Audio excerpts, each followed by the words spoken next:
Assalamualaikum warahmatullahi wabarakatuh. Minggu ini saya akan menjelaskan tentang praktikum rheologi dan viskositas. Nah, sebelumnya kalian harus mengetahui terlebih dahulu apakah definisi dari rheologi dan viskositas. Mungkin beberapa ada yang sudah membaca apa itu rheologi dan apa itu viskositas, ya. Atau mungkin belum. Nah, rheologi kalau misal kalian baca di modul itu adalah ilmu yang mempelajari tentang sifat alir dari suatu cairan. Sedangkan viskositas adalah suatu tahanan dari suatu cairan untuk mengalir. Itu intinya seperti itu ya. Nah, viskositas sendiri itu terbagi menjadi dua macam, yaitu viskositas Newton dan viskositas non-Newton. Viskositas Newton, nah, viskositas Newton ini yang ideal. Biasanya viskositas ini digunakan atau terjadi pada cairan seperti air, etanol, propilen glikol, dan sorbitol.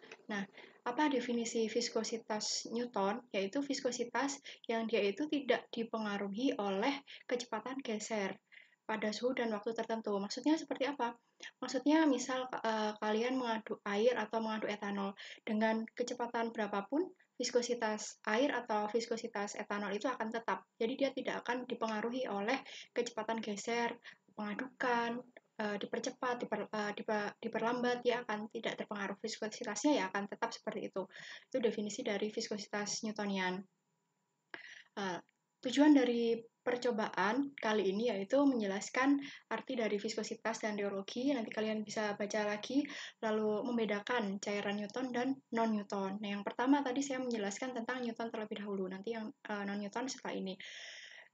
Kalian harus tahu ya bedanya apa Newton dan non-Newton, lalu kalian harus tahu alat-alat apa saja yang digunakan untuk menentukan viskositas dan rheologi. Viskositas Newton dan non-Newton itu memiliki alat yang berbeda ya. Lalu menentukan viskositasnya sendiri, menentukan nilai dari viskositas cairan tertentu, baik itu Newton maupun non-Newton. Itu tujuan percobaan kali ini. Nah, untuk yang pertama ini kita bahas yang Newton terlebih dahulu ya. Nah, untuk yang Newton ini ada dua alat yang bisa dipakai untuk percobaan, yaitu viskometer kapiler atau Oswald dan juga viskometer Fowling Ball. Nah, yang saya tandai merah ini kenapa? Nah, ini yang seharusnya dipraktekkan ya. Sedangkan yang Fowling Ball ini hanya berupa data saja. Ada dua nih alat untuk menghitung viskositas yang tipe alirannya Newton. Lalu kita butuh juga piknometer. Piknometer masih ingat untuk apa? Nah, piknometer ini pernah sedikit kita bahas di Solida ya. Nah, piknometer ini adalah alat untuk mengukur berat jenis atau bobot jenis. Lalu ada stopwatch, gelas beker, batang pengaduk, corong, timbangan analitik. Nah, bahannya otomatis ada beberapa cairan yang akan kita hitung viskositasnya. Nah, ini ada 3. Ada sorbitol, propilen glikol, dan juga etanol. Nah, Aquades di sini fungsinya untuk apa? Kenapa dia tidak di warna merah? Nah, ini sebagai pembanding, sebagai cairan pembanding. Jika kita mengukur viskositas menggunakan metode kapiler, kita membutuhkan suatu cairan pembanding di mana viskositas cairan tersebut sudah diketahui, sehingga kita bisa menentukan viskositas dari cairan sampel, yaitu 3 ini, sorbitol, propilen glikol, dan juga etanol. Ini bahan-bahannya ya yang akan kita tentukan. Nah, langsung saja kita masuk ke prosedur percobaan. Yang pertama, viskositas dengan menggunakan viskometer Oswald atau kapiler. Nah, di sini ada 3 jenis kapiler ya. Ada 3 jenis kapiler. A, B, C ini fungsinya sama aja ya sebenarnya, hanya beda bentuknya. Nah, intinya seperti apa? Nah, prosedur percobaannya nanti kalian akan memasukkan 3 cairan tersebut secara bergantian ya. Misalnya kita masukkan sorbitol terlebih dahulu. Sorbitol masuk dari sini, masuk ya. Kemudian kalian tiup sampai dia ada pada titik M.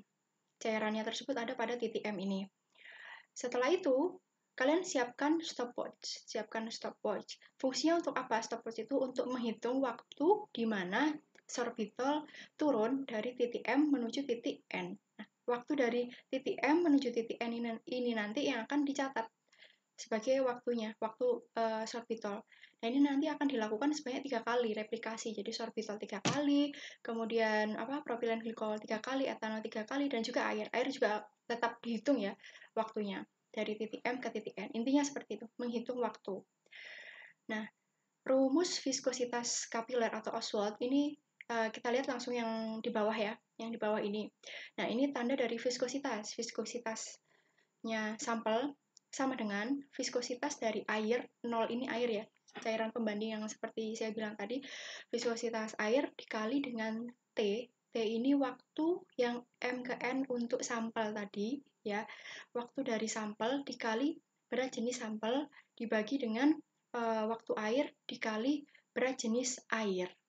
Kalau viskositas air, nanti kalian harus cek sendiri di Martindale. Berapa viskositas pembanding cairan pembanding kita, yaitu aqueous atau air tadi itu. Kalau waktu sampel tadi dilakukan ya, dipraktekkan, kemudian waktu air juga dipraktekkan, jadi ini didapat dari data, lalu berat jenis yang ini berat jenis sampel nanti kita hitung, kemudian berat jenis air, nah nanti berat jenis air nanti lihat juga di Martindale. Jadi yang harus dilihat di Martindale yaitu berat jenis air dan juga viskositas dari air. Oke, lanjut ya. Itu yang pertama, yang kapiler. Sedangkan yang kedua, yaitu yang volume ball. Volume ball ini rumusnya berbeda lagi. Rumusnya seperti ini. Viskositas sampel sama dengan K. K ini yaitu konstanta bola, dikali berat jenis bola, dikurangi berat jenis cairan, dikali T. T yaitu waktu yang dibutuhkan bola. Kalau tadi itu cairannya yang diukur ya, cairan dari titik M ke titik N itu diukur, sedangkan yang menggunakan volume ball ini nanti yang diukur adalah jatuhnya bola dari satu titik ke titik yang lainnya. Nah, jatuhnya bola ini sebelumnya kita harus memasukkan cairan yang ingin diuji dulu, misalnya propilen glikol, kita masukkan ke dalamnya dulu, ke dalam alat ini terlebih dahulu. Kemudian jika sudah memenuhi volumenya, kita masukkan bola dengan bobot tertentu. Nah, bola masuk, nah ketika berada di titik ini ya, ada tandanya ini ya. Nah, stopwatch-nya dinyalakan, kemudian ketika sudah sampai ke titik ini, stopwatch-nya dimatikan. Nah, nanti kita bisa dapat data waktu untuk cairan propilen glikol, gitu ya. Oke, kita lanjut. Nah, bola yang digunakan untuk volume ball ini ada bermacam-macam. Bobotnya bermacam-macam. Nah, perbedaan bobot bola ini nanti akan berpengaruh terhadap densitas atau berat jenis bolanya dan juga berpengaruh terhadap konstanta ya, konstanta bola atau yang ini tadi K, konstanta bola ini tadi, dan berat jenis bola nanti berpengaruh. Oke, kita lanjut. Nah, untuk perhitungan dengan viskometer kapiler atau Ostwald tadi kan kita membutuhkan berat jenis. Berat jenis kita mengukur dengan alat piknometer. Nah, bentuknya seperti ini ya, alat piknometernya. Seperti ini. Nah, ini ada 3 sampel cairan, yaitu etanol, propilen glikol, dan juga sorbitol. Oke, sebentar ya. Oke, kita lanjut lagi. Etanol, propilen glikol, dan sorbitol. Nah, ini kita harus hitung berat jenisnya terlebih dahulu. Bagaimana cara menghitung berat jenis dengan menggunakan piknometer? Yang pertama kita harus menimbang berat piknometer kosong, tanpa ada cairannya apa-apa ya. Nah, di situ disebut M1. Lalu kita isi piknometer tersebut dengan cairan etanol. Nah, setelah itu kita timbang dan tercatat sebagai M2. Untuk menghitung berat sampel atau isi etanolnya tadi, berarti kita bisa menghitung dengan M3 atau berat sampel sama dengan M2 dikurangi M1 atau berat piknometer plus sampel dikurangi berat piknometer. Nanti didapat data M3, ditulis di bawah ini. Jadi kalau ini sudah ada seperti ini ya tinggal dikurangi aja 40,7 dikurangi 21,02, dapat data M3. Ini juga sama ya, data M3. Nah, berat jenis itu kan rumusnya berat dibagi dengan volume. Nah, beratnya sudah diketahui dari sini, volumenya 25 mili. 25 mili berarti kapasitas dari piknometernya ya, 25 mili. Berarti M3 dikurangi V dapat data berat jenis. Nanti kalian catat di modul kalian. Nah, setelah itu, untuk yang viskositas dengan viskometer Ostwald atau kapiler, tadi kan dapat waktu ya, waktu etanol, propilen glikol, sorbitol, dan juga aqueous sebagai pembanding. Nah, ini sudah diketahui ya, Ini 6 detik, 7 detik, 5 detik, dan seterusnya. Ini waktu-waktu yang digunakan. Ini ada 3 karena replikasi 3 kali ya. Replikasi 3 kali dilakukan. Udah, kita sudah dapat data T. Kalau sudah dapat data T, langsung kita hitung viskositasnya. Viskositas dari masing-masing cairan. Nah, karena ini ada 1, 2, 3, berarti kita hitung satu-satu ya. Viskositas pada T1, viskositas etanol pada T2, pada T3 itu dihitung satu-satu dengan menggunakan rumus yang seperti ini.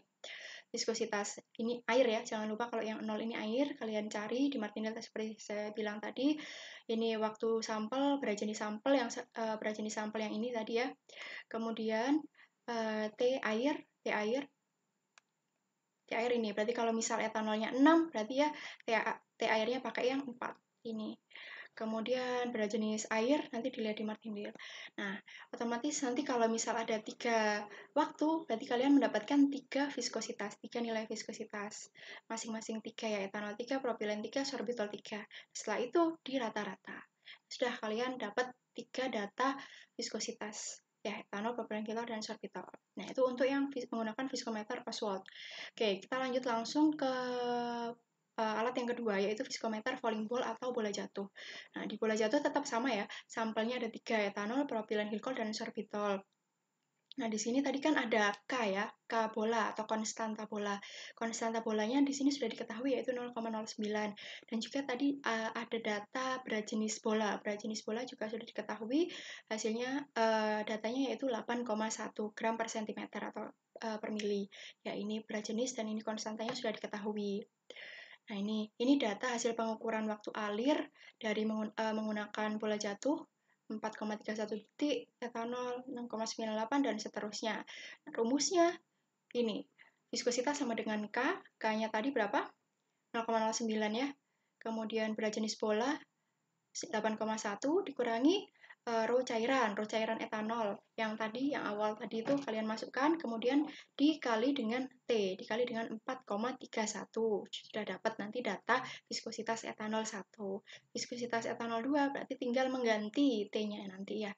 T-nya nanti ini berapa? 6,98. Kalau yang propilen glikol berarti jangan lupa nanti berat jenis cairannya nanti diganti ya, disesuaikan milik propilen glikol.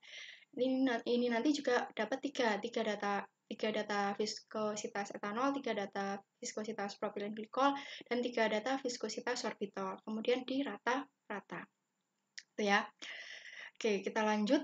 Nah, yang untuk yang Newton ini sudah selesai ya. Tadi ada dua alat, yaitu kapiler atau Oswald dan juga bola jatuh atau falling ball.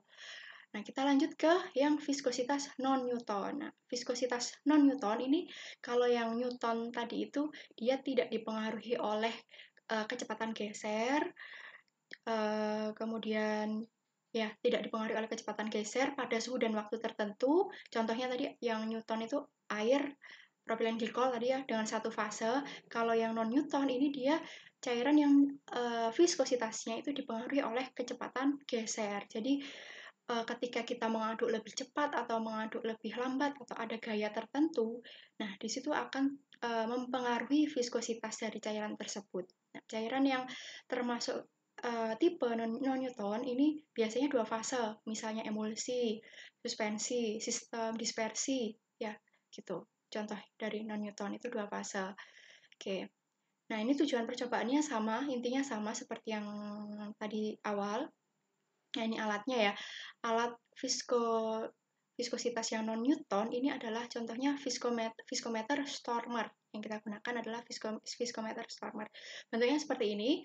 Nah, di sini ada wadah ya atau cawan. Cawan ini nanti yaitu yang akan kalian isi dengan cairan. Cairan yang ingin diuji viskositasnya berapa. Kemudian di sini ada di sini ada rotor atau penggerak ya yang mengaduk ya di sini yang mengaduk nanti ya. Kemudian di sini ada kalian bisa meletakkan beban di sini. Bebannya di sini bisa diatur. Misal yang pertama kita kasih 10 gram, kemudian dinaikkan menjadi 20 gram. Dan ini nanti akan kita uji.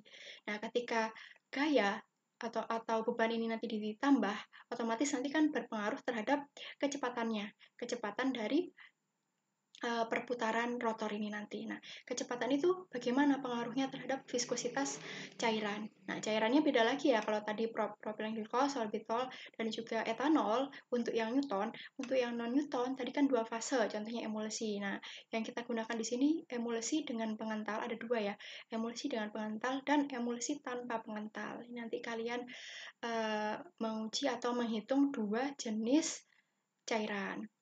Ya. Oke, di viskositas atau tipe aliran non-Newton sendiri ada beberapa jenis cairan, tipe aliran ya. Ada plastis, pseudoplastis, dan juga dilatan. Nanti kalian baca, bedanya apa sih itu ketiga cairan tersebut. Nah, ini nanti akan kita tentukan juga emulsi kedua emulsi ini termasuk cairan yang mana? Aliran yang dilatan, pseudoplastis atau plastis. Nah, itu. Nanti bisa diketahui dengan menggambar grafik. Oke, lanjut ya. Ini alat-alat yang akan digunakan. Stopwatch, glass beaker, batang pengaduk. Ya, anak timbangan, bebannya nanti yang akan digantungkan di sini. Oke, nah setelah dilakukan percobaan, ternyata data yang didapat adalah seperti ini. Bebannya ada 5 ya. Ada 5 beban. Yang pertama 10 gram. Kemudian ditambah menjadi 20 gram, sampai ditambah menjadi 75 gram. Nah,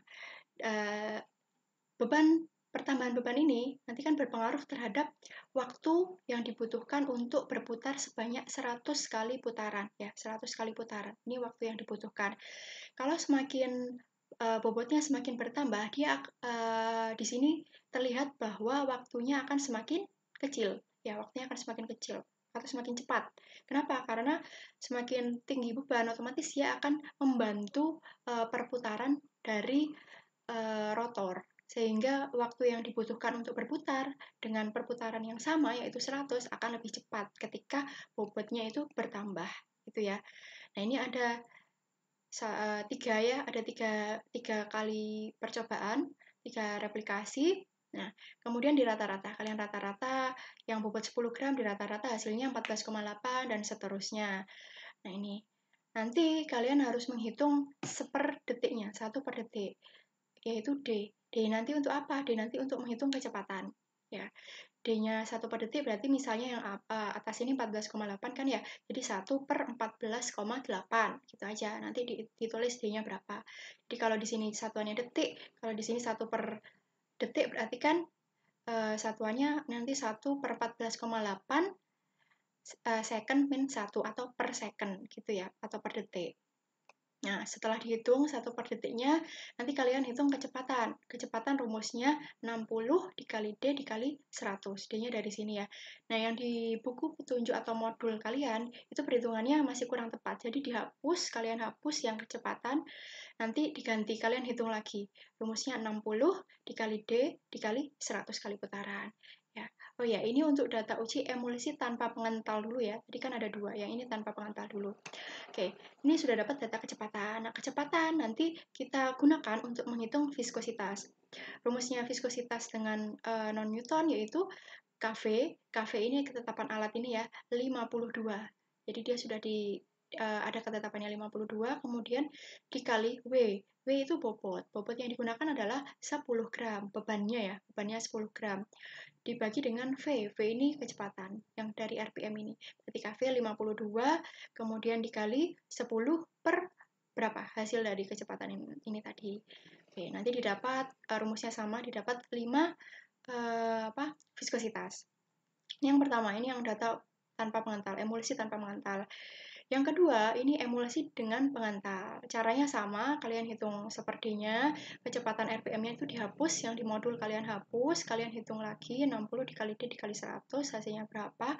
Kemudian nanti viskositasnya kalian hitung, rumusnya sama. Kv-nya juga sama, 52 dikali W, 10 V kecepatan. Nanti dapat 5 data ke viskositas. Nah, 5 data viskositas ini nanti kalian buat grafik antara viskositas dibagi dengan sumbu Y-nya viskositas, sumbu X-nya shear rate ya. Shear rate ini adalah kecepatan yang ini tadi ya, kecepatannya kalian tulis berapa hasilnya ini tadi dari awal. Misal viskositasnya nanti ditulis ya, berapa, kemudian ini nanti kecepatannya juga berapa ditulis. Nah, nanti kalian bentuk diplotkan, titik-titiknya diplotkan, dan nanti membentuk grafik yang seperti apa, yang pseudoplastis, dilatan, Newton, atau satu lagi itu ada plastis. Nah, kalian lihat di buku ya bentuk yang plastis seperti apa. Nah, nanti kalau misal sudah kalian gambar grafik, berarti nanti grafiknya juga ada dua ya, karena ini ada emulsi dengan pengental dan tanpa pengental. Grafiknya ada dua, kalian tentukan. Ternyata emulsi yang dilakukan dalam percobaan ini, dia termasuk tipe aliran non-Newton yang mana, pseudoplastis, dilatan, atau yang plastis gitu ya. Kalau Newtonian tadi kan yang awal ya, yang awal gitu. Yang awal tidak perlu dibuat grafik. Yang dibuat grafik hanya yang non Newton saja ya. Nah, di pembahasan nanti kalian untuk yang ini kan pembahasannya ada dua ya.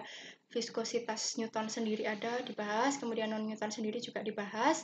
Nah, untuk yang yang Newton dulu, nanti kalian bandingkan antara viskometer falling ball dan juga viskometer kapiler atau Oswald. Kira-kira perbedaan dari viskositas yang didapat itu jauh atau tidak, gitu ya. Kemudian viskositas etanol, propilen glikol, dan sorbitol nanti hasilnya urutannya seperti apa, viskositas mana yang paling kecil, kemudian semakin besar itu seperti cairan yang mana gitu. Kemudian untuk yang otomatis yang tujuan-tujuan nanti ini kalian bahas lagi ya di pembahasan. Misalnya arteriologi nanti kalian tulis perbedaannya reologi dan juga viskositas itu seperti apa ya.